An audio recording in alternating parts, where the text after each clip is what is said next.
বাড়ি তো নয় পাখির বাসা, ভেন্না পাতার ছানি। কবি জসিমউদ্দিনের সেই আসমানির মতোই বাস্তবের আসমানি হয়ে আছেন শেরপুরের আনোয়ারা বেগম। বয়সের ভারী নুয়ে পড়া শরীর, এক চোখে দৃষ্টিশক্তি নেই, কানে তেমন শোনেন না, নেই চলাচলের রাস্তাও। তবুও নিজের মতো করে বাঁচছিলেন তিনি। কিন্তু গেল মঙ্গলবার রাতের ঝড় যেন সবকিছু কেড়ে নিল তার কাছ থেকে। শেরপুর সদর উপজেলার বাজিতখিলা ইউনিয়নের হোসেনখিলা গ্রামের মৃত আব্দুল মুন্নাফের স্ত্রী আনোয়ারা বেগম। প্রায় 40 বছর আগে স্বামী হারিয়ে একাই 8 সন্তানকে মানুষ করেছেন তিনি। 7 মেয়ে, 1 ছেলে। সন্তানদের বিয়ে দিয়েছেন, এখন তার বয়স প্রায় 80 ছুঁই ছুঁই।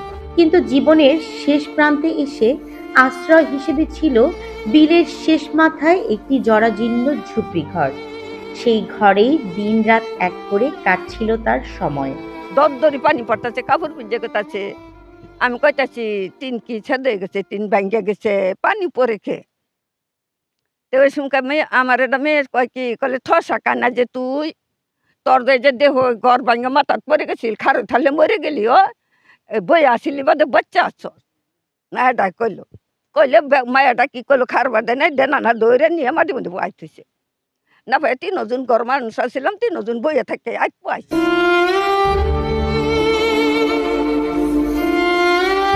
ঘরটি এমনই নাজুক যে একটু বৃষ্টি হলেই পানি ঢুকে পড়ে ঘরের ভিতরে। বর্ষায় সাপ ব্যাঙ উঠে আসে। এর আগেও একবার ঘরটি ঝড়ে ভেঙে গিয়েছিল, তখন স্থানীয়রা মিলে সেটি মেরামত করে দিয়েছিলেন। কিন্তু এবারের ঝড় 10 জুন মঙ্গলবার রাতের সেই প্রচণ্ড ঝড়ে আবারও ভেঙে পড়ে ঘরটি। ঘরের ভাঙা চাল বেয়ে বৃষ্টির পানি শরীর ভিজিয়ে দিচ্ছিল, তবুও নামাজ পড়ছিলেন আনোয়ারা। হয়তো আল্লাহর কাছে প্রার্থনা করছিলেন এই ঘরটা আবার ঠিক হোক, একটু শান্তিতে যেন মরতে পারেন। সারা রাত মাটিতে বসে ভাঙা চালের নিচে চোখের পানি আর শরীরের কাঁপুনি নিয়ে পার করেছেন তিনি। নামাজ বইয়া তাও নামাজ শেষ করছি। নামাজ শেষ করে হারার পরে গর্জে পড়ে গেছে ভাঙ্গে, আমি কানে শুনি না, এর ঠসা দরদরি পানি পড়তেছে, কাপড় ভিজে গেছে। আমি কইতাছি টিন কি ছেদ হয়ে গেছে, টিন ভাঙ্গা গেছে, পানি পরে খে। স্থানীয়রা জানান আনোয়ারা বেগমের ঘরটি এখন সম্পূর্ণ বসবাসের অযোগ্য। নেই থাকার জায়গা, নেই সহায়তা। বারবার ঘর ভেঙে পড়ছে, কিন্তু নতুন করে কেউ আর এগিয়ে আসছে না। তাই তারা সরকারের পাশাপাশি সমাজের বিত্তবান মানুষের কাছে আকুতি জানিয়েছেন এই বৃদ্ধার জন্য যেন একটা ঘরের ব্যবস্থা করা হয়, যেন অন্তত জীবনের শেষ কটা দিন তিনি একটু শান্তিতে কাটাতে পারেন। 2 দিন আগে ঝড় তুফানে ঘরটা পড়ে গেছিল। পড়ে যাওয়ার পরে এখন এই বুড়া মানুষটা আপনার এখানে থাকে, এখানে নামাজ পড়ে, উঠতে হয়ে উঠতে হয়ে আবার আসে। গ্রামবাসী প্রতিবেশীরা সবাই মিল্লা এইভাবে অনেকবার ভাঙছিল, 2-1 বার ভাঙছিল। ভাঙার পরে গ্রামবাসীরা সবাই মিল্লা সহযোগিতা কইরা তার ঘরটা তুলে দিছে।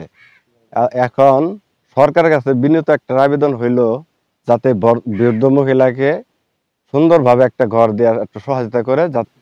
তুফানে মনে করেন ঘরটা ভাঙে গেছে গা, মহিলার স্বামী নেই, 40 বছর ধরে মনে করেন স্বামীটা মারা গেছে।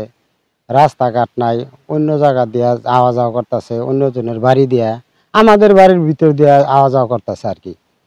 মনে করেন একটা পোলা কাজ করে রাখা, ছাত্রা পড়ি, দেহা না কাঠটা করে, কেউ কেউ করে, মাওটা খুব কষ্ট আছে। মনে করেন আমরা এলাকাবাসী একবার ঘর ঠিক করে দিয়ে হয়েছে।